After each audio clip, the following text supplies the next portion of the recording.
It's Overreaction Monday, Saints fans, and we have a lot to discuss after that absolutely embarrassing and absolutely unacceptable loss to the Houston Texans just yesterday. But before we get to that, guys, I want to give you the opportunity to just vent.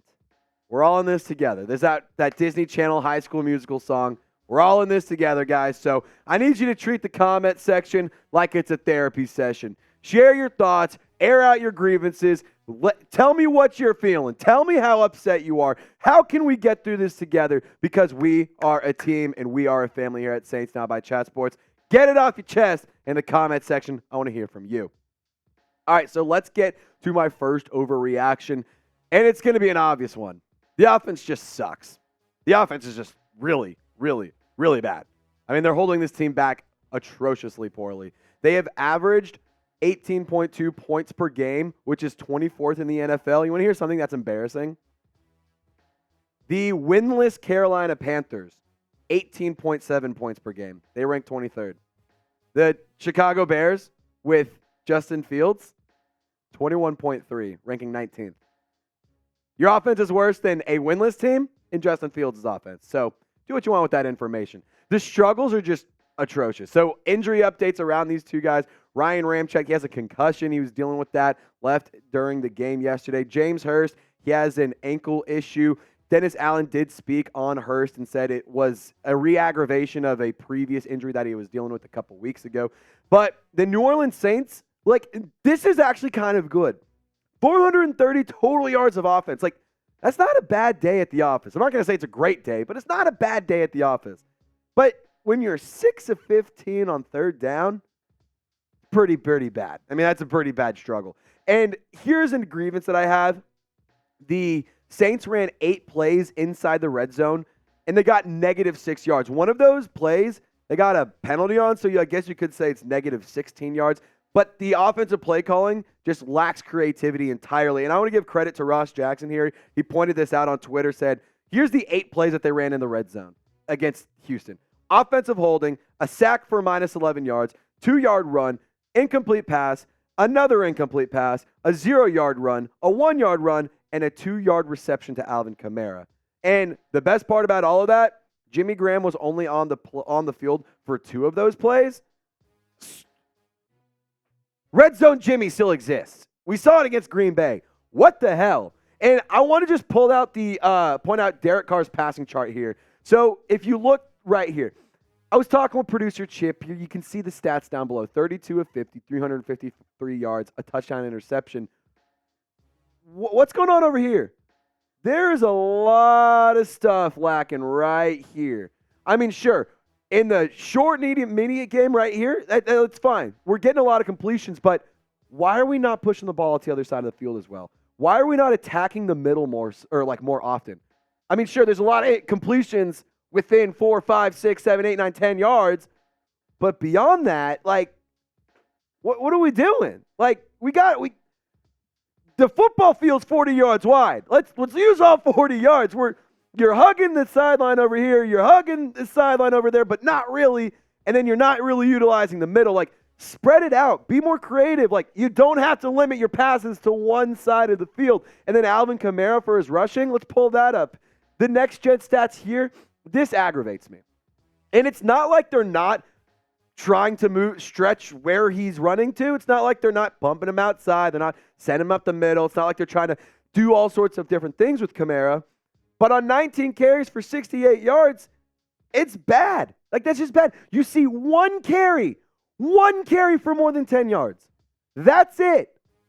That's unacceptable.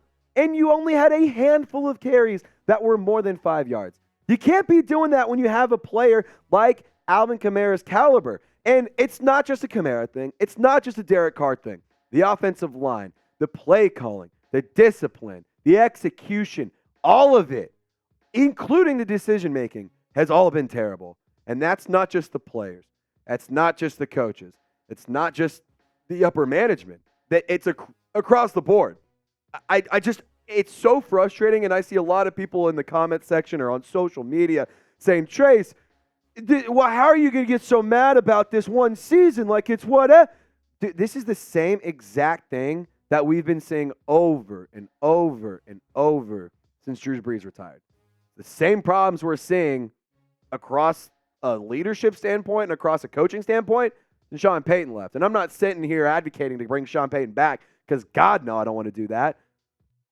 But this is not anything new. This is not a first or second season issue. This has been going on for multiple years at this point. And I'm done. I'm tired of it. And if you're not tired of it, I don't know what to tell you. I'm pretty concerned with this team, and I think that they could be heading down a very scary path if things don't change soon. But I want you to let me know, what's your level of concern with the Saints? Scale it 1 to 10 for me. I'm about a 7.5, maybe like a 7.6. I'm starting to get nervous. I understand you're at 3-3, could be a lot worse, but you also could be 5-1 or 4-2. Like, that's my point. We could be doing a lot better, and you're not winning you're not winning when it comes down to the stretch. Those one possession games, you ain't winning them. And that's how you have to win games, especially late in the season. Overreaction number 2. I just want to give some credit to the defense because holy cow, they're incredible. I truly do believe if the offense could be halfway competent, special teams could get cleaned up, Blake Grupe stops missing field goals, I think this team could win a Super Bowl solely because the defense could carry them there. If they clean up a few minor things, I think this team, the sky is the limit, especially on the defensive side of the ball. I'm going to get into some numbers, get into some stats, some more thoughts and all that. But before that, I want to give a really, really important shout out to today's sponsor. It's Prize Picks. Guys, I've been talking about them for days now. I've been talking about them for weeks at this point because I can't get enough. It's daily fantasy sports made easy. You can pick 2, 3, 4 players. But they have to, if you can't pick 3 on the same team, I just want to preface that. So you can pick 2 or more players, select more or less of the projections that they have. Here's what I'm rolling with, for Monday Night Football. Dak Prescott, I'm taking more for his passing yards at 256.5. Keenan Allen, I think that the Cowboys defense is a little too good. And Keenan Allen, I don't know. I don't believe in him too much. I think that he might struggle. 84.5 seems pretty high, so I'm going with the less. CeeDee Lamb, though, I really like more for him because the Chargers' defense is bad. They let up more receiving yards per game than just about any team in the NFL. So these are my projections. So if you like what I'm rolling with or if you want to match it, do something different, I encourage you to go check out Prize Picks. Go to prizepicks.com/CLNS and use code CLNS for a first deposit match up to $100. It's daily fantasy sports made easy. Thank you again, Prize Picks, for sponsoring today's video. And guys, just download the app, check it out. I promise you won't be disappointed. All right, so defensively, the struggles are there. I'm not going to sit here and say it's a perfect team. It's a perfect slate because they're not. They're far from it. There's a lot of stupid mistakes being made. There's a really clear lack of discipline there. And I've said it before, I'll say it again. Lack of discipline, silly mistakes, just poor planning. That's a coaching problem. And that Zack Baun fumble was brutal. I mean, it's the most New Orleans Saints play of all time. You get a first interception for a rookie quarterback who's tearing it up, and somehow that's positive yards for said rookie quarterback. It's unbelievable. It truly is. The slow starts are there. It feels like they kind of start slow almost every week, or they kind of start fast, end slow. But like this specifically against the Texans, you started really, really slow. However, credit where it's due. Second half, lights out. I mean, absolutely stellar second half. Only 3 points allowed. You were great in the second half. And I just want to see that consistently be the case for 4 quarters. Play a whole game. It's not just 2 quarters. It's not just 3. I need 4 quarters of good football from the defense. And just overall inconsistencies, sloppy play, throwing down players after when you're trying to tackle them, but throwing them forwards. Wrap up, take them to the ground. We got to get back to the fundamentals. Very little, very small things. Because look at the defensive rankings. They're there. The team is there in terms of how well they are against the run and how well they perform against the pass and scoring especially. I mean, the Saints rushing yards per game allowed for opponents, 96.3, which is 9th in the NFL. Opponent yards per game for passing, 182, which is 5th. And then points per game is just 16 at 5th overall. So the defense is there. The quality talent is clearly there. Just clean up minor little details. And the defensive leaders, I just want to give a shout out to Carl Granderson because good God almighty, what a season he's having so far. But Pete Werner leads the team in tackles with 43. He's tied for 35th across the league. Carl Granderson, not only does he lead the team in sacks, but also tackles for loss. He has 4.5 on the season thus far for sacks, tied for 12th, and then 7 tackles for a loss, which is tied for 9th. And, I mean, come on. This is amazing. Alontae Taylor and Isaac Yiadom are tied for 2nd in pass breakups. That's amazing. Like, they're doing great things this year. The interceptions, you already have more this season than you did last year as a whole. Like that, the team is putting on a good performance defensively. And I just want to see him clean up tiny little things.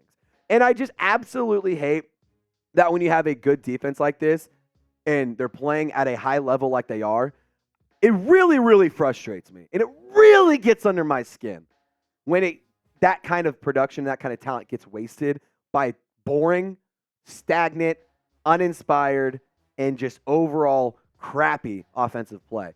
It's inefficient, it can't win games, and it's uninspired. And quite honestly, I'm tired of it.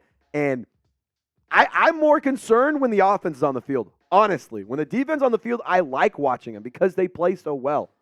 When offensively, I can't stand it. But guys, I just want to give a quick shout out, and I want to say thank you to all 35,000 plus viewers that we had join our watch party yesterday against the Texans. We will be live, me and my guy, producer Chip, for Thursday Night Football against those Jacksonville Jaguars. The Saints are going to be back at the Dome, and we're going to be back in the stew. And we'll be live for you on YouTube. So subscribe, lock us in, turn on your notifications, and feel free to join us for another awesome watch party, super chat giveaways, audience interactions. It's going to be a lot of fun. Slinging back beers, hanging out, just having a good old time. Hopefully, Saints will win.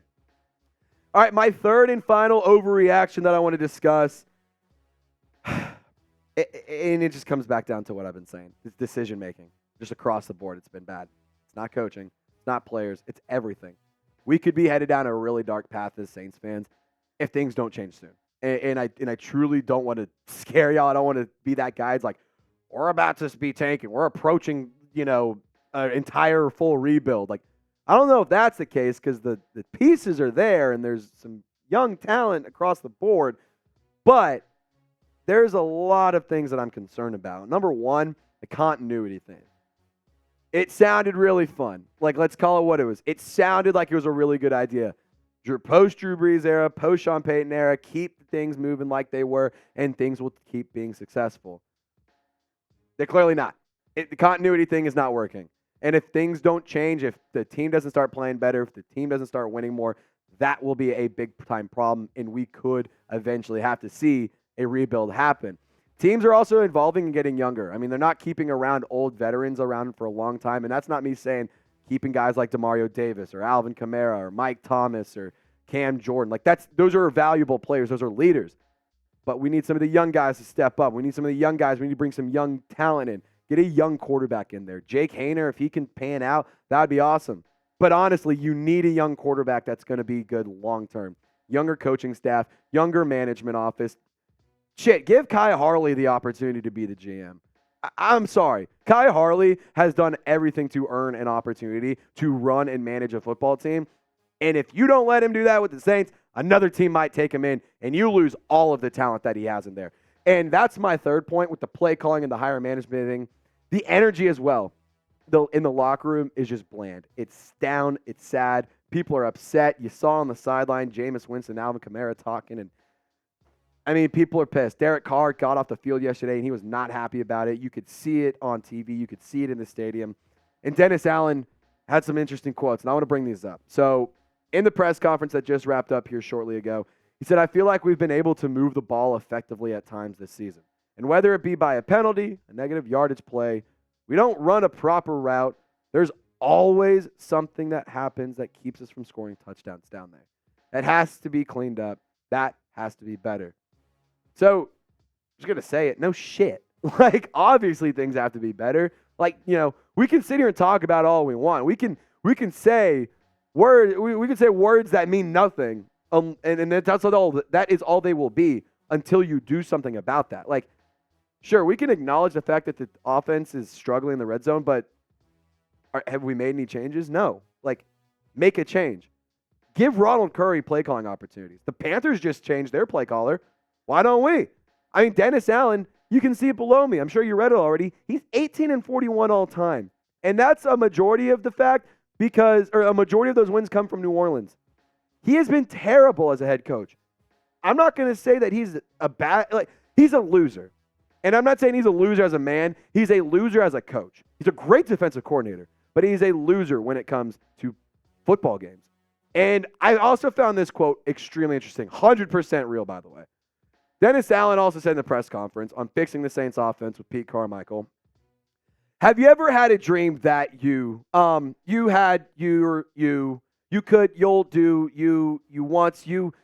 do so, you'll do, you could, you want them to do so, you so much, you could do anything? Real ones know the reference. If you know what I'm talking about, you know what I'm talking about. But like, that's my point. Like, they're a laughing stock. The offense is so boring. Pete Carmichael has to get play calling opportunities done. And if you like this tweet, honestly, go help me out. Blow it up on Twitter at TraceGirard48. Well, X, whatever it is. Hit me up on social media. I'm over it. I'm done with boring football play. If we're going to lose, can we at least make it interesting? Can we at least can we at least score 24 or more points? Like, that's all I'm asking. I just want to see I want to see the offense ball out. Defense is doing their job. The offense isn't. And that's just, the problems are all there. And I list them all throughout this video. So, sound off for me, Saints fans. What is your biggest concern with the Saints right now? Mine is the offense. I am terrified about how this offense is going to continue to look. I don't think things are going to be looking great in the near future unless things, really change. Play calling especially needs to change. But I want you to sound off for me. And as always, Saints fans, we're going to get through this together. We're going to be a team here. We're going to be a family. Y'all stay golden. We'll catch you next time.